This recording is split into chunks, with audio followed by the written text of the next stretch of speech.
While I'm glad to see that there are still new clock radios available today, including this Sony model I reviewed a few months ago, I can't help but be uninspired and unimpressed by them. They seem to have just the bare minimum features, and the radio part of them often has very poor sound quality. In comparison, this wedge-shaped chrome and wood grain General Electric clock radio from the 1980s is not only a thing of beauty, it's also something that you would actually enjoy using as a radio.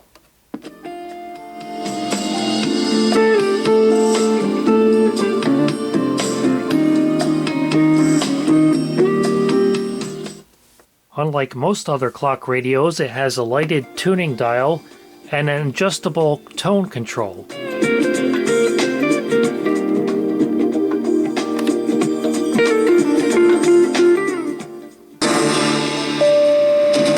All news, all the time. This is 1010 Wins at 92.3 FM, New York. And a nice, large, good-sounding built-in speaker.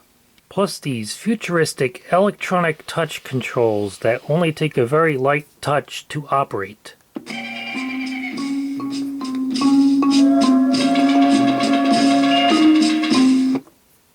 You can tell it's a General Electric because of the way they spelled snooze without the E on the end. It's the General Electric model number 7-4662B.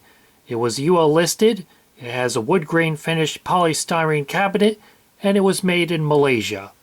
I always forget how these GE date codes work, but I looked it up so you don't have to. The first digit is the day of the week it was made, with 1 being Monday, so in this case 3 means it was made on a Wednesday. The second digit is the last digit of the year, in this case 1984, and then the last 2 digits are the week of the year, in this case the 51st week of 1984, so at the very end of the year on a Wednesday. And while we're on the bottom, it has a conventional 9-volt battery backup to retain the time during a power outage, but you may notice this extra connector in here. This sticker here explains it. That extra connector was designed to be used with an optional GE Type GC9B rechargeable battery. That was a 9-volt NiCad battery, which actually only puts out 7.2 volts, and Radio Shack's equivalent to the GC9B would have cost you about $10 back in 1984. And you have to admire how they molded the General Electric logo into the power cord plug. And finally on the bottom, in this cutout which can be easily reached from the back, is a brightness control for the display, but unlike most brightness controls, it does not just give you fixed low and high positions. It's a continuously variable control. You can use it to vary the brightness of the vacuum fluorescent display from bright enough to see in broad daylight to completely dark, which is not normally something you can do with a clock radio that's plugged in and working. But it really is completely invisible at the lowest brightness setting. You can make it so dim you can barely see it, and then bring it all the way up to very bright. Another unique thing is the way you set the time using these electronic touch controls. You push the display select button, and then you can set either the time or the wake time, which is for the alarm. So I'll set the time, and you get forward and reverse. But you notice it only goes 1 minute at a time pretty slowly. If I hold down the button, that's what the fast button is for. Then it goes much quicker. And then if you overshoot, you get a reverse button.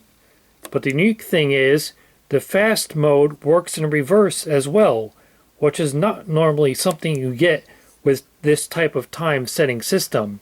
Usually if you do get a reverse, it's only for the slow ability to walk back the time in case you overshoot, but in this case you can go just as fast reverse as forward.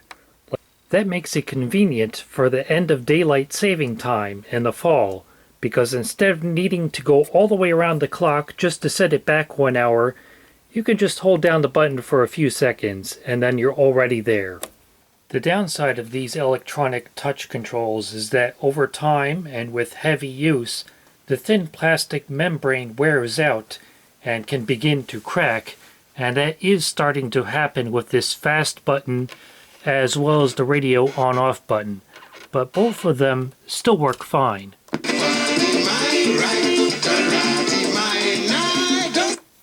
And when it's time to wake up in the morning, you can choose either a combination of the radio and an alarm beeper, just alarm indicated by a bell, or just the radio indicated by a musical note.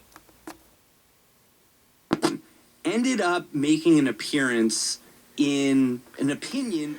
The radio alarm mode wakes you up to the radio, no surprise there. Court decided not to hear, called Berisha v. Lawson. And then the buzzer mode wakes you up to the buzzer, whose volume is adjustable.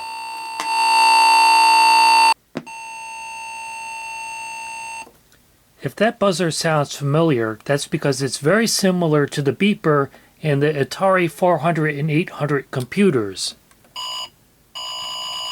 There's just about a one-note difference between them.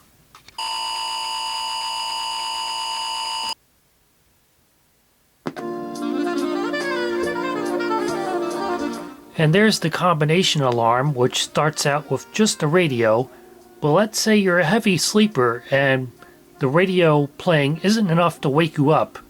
So I'm just going to let this go and we'll see what happens. It's coming up on 10 minutes later and the radio is still playing because I never shut it off or hit the snooze button.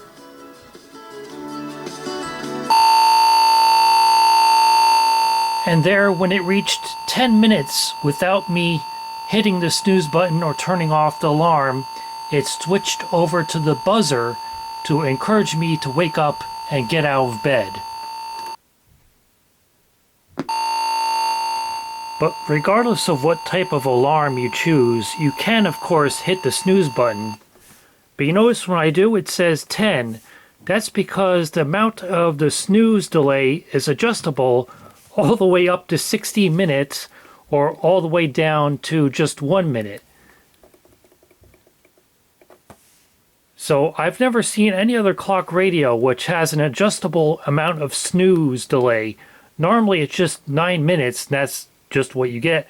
But with this one, it's adjustable to almost any amount you want. It also has a sleep timer to let you fall asleep while listening to the radio and automatically shut it off after a predetermined time. And again, it's adjustable to any amount between 60 minutes and all the way down to 0, which just turns it off immediately. And the nap timer works the opposite. It turns on the radio after a predetermined amount of time to wake you up from a nap without needing to set the alarm. And again, the amount of nap time is adjustable between 60 minutes and all the way down to just 1 minute.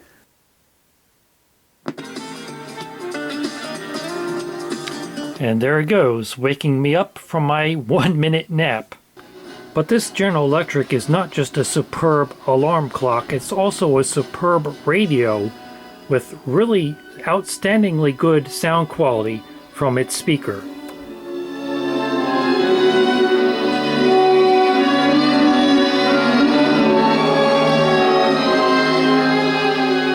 You cannot buy a new clock radio today which sounds anywhere near this good.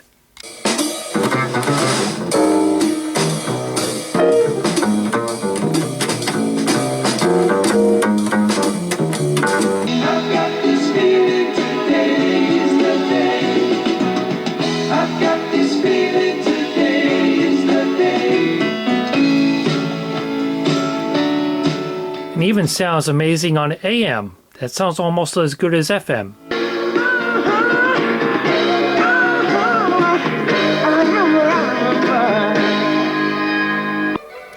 Through the 90s, most General Electric clock radios retained pretty good radio reception and sound quality including this one from 1997, which features a cassette player.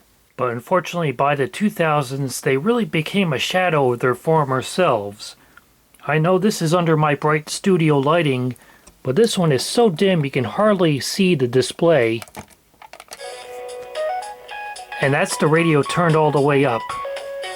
Seriously, that's turned all the way up. That's pathetic.